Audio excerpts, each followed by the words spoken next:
Hi, I'm Mike Erling with Sparta Fitness and Training. And not only are we helping athletes, but I help a lot of people that maybe are having some pain, not enjoying playing golf or tennis or even running for that matter.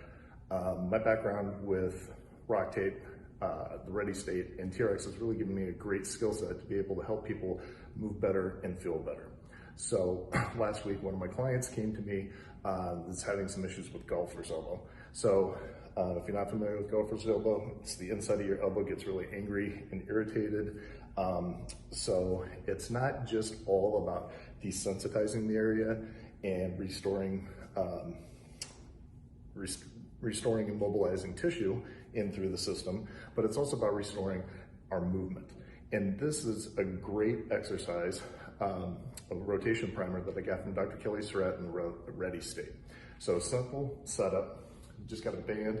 I just have this set up in between my squat rack. This is super light band. And the setup, I want to grab the thumb under, and we want to create rotation from the shoulder, not from our elbow. So think about taking your shoulder blades back and down, and I'm going to turn my thumb over and really see as far as I can get. And as you can see, as I'm starting to shake, this is sending a lot of really good feedback back into the system and helping me restore full range of motion.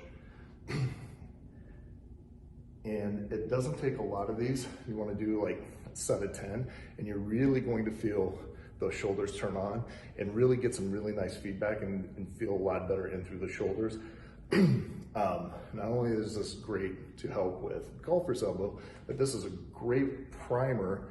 So if you know that you're going to be doing a lot of overhead work for the day, or if you are going to be doing a lot of pressing, great way to warm up the shoulders, really work on creating that external rotation. Or if you've cooked your shoulders for the day and you're feeling a little tight, this is a great way to just restore that range of motion. Do it for sets of 10, give it a try, and let me know what you think.